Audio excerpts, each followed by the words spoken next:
Hier, je suis tombée sur une vidéo d'une fille qui mangeait des dumplings, c'est la photo que vous voyez là. Et alors, je vous préviens, vous allez vous fâcher, ou nombreux d'entre vous vont se fâcher, mais je vais quand même dire la vérité parce que c'est comme ça. Et donc, en fait, pendant qu'elle était en train de manger, elle faisait la vidéo et sa sœur, elle lui demande: Tu manges quoi? Elle lui répond: Des dumplings. Elle lui dit: Mais attends, tu manges encore, tu viens de manger. Et de là, sa sœur, elle commence à l'engueuler en lui disant: Mais il faut que tu arrêtes de manger, etc. Et la fille, sur la vidéo, elle était un peu en surpoids. Alors, c'était pas extrême, mais elle avait quand même du poids à perdre. Et elle était en plein régime, justement, à ce moment-là. Elle devait perdre du poids. Et ça se voyait que si elle continuait de prendre du poids, ça allait jouer sur sa santé. Et donc sa sœur, elle a commencé à lui faire la morale sur le fait qu'il fallait vraiment qu'elle prenne ce régime au sérieux et qu'elle arrête de manger. Et en fait, en commentaire, les gens, ils s'étaient excités. Mais alors, fallait voir comment ils ont bâché la sœur.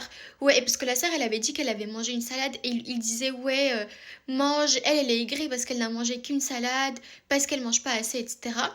Et en fait, vous vous rendez pas compte à quel point il est difficile de raisonner une personne qui ne veut pas vous écouter alors que vous lui donnez des conseils pour sa propre santé. Sa sœur, croyez-moi qu'elle lui faisait pas la remarque parce que elle-même elle pouvait pas manger autant.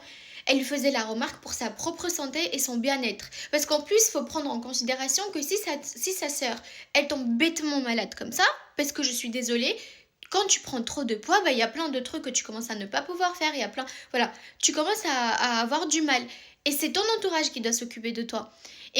Et il fallait voir les commentaires, mais en fait, j'étais choquée. Les gens, ils l'ont encouragée à manger en lui disant: Ouais, mange, t'inquiète pas, nanana. Mais est-ce que c'est vous qui allez vous occuper de cette fille-là quand demain elle va tomber malade? Non, ça va être son entourage. Et son entourage, s'il lui dit d'arrêter de manger, c'est pour son bien, c'est seulement pour son bien et pour sa santé. Personne ne lui demande d'être mannequin, on lui demande juste de faire attention à soi. Et vous vous rendez pas compte à quel point ça peut être frustrant pour l'entourage d'essayer de faire en sorte à ce que la personne, elle aille bien, à ce qu'elle prenne soin d'elle. Et la personne, elle n'écoute pas malgré tous les conseils et malgré toutes les possibilités d'aller bien. Et les commentaires, c'était extrêmement vicieux parce qu'il lui disait: Ouais, mange, l'écoute pas, nanana. Alors que si elle continue, c'est elle qui sera malade. Donc arrêtez de voir le mal partout et arrêtez de vous dire que oui, si... là l'exemple que c'est, ça concerne le poids, mais ça peut être plein de trucs. Ça aurait pu concerner la drogue.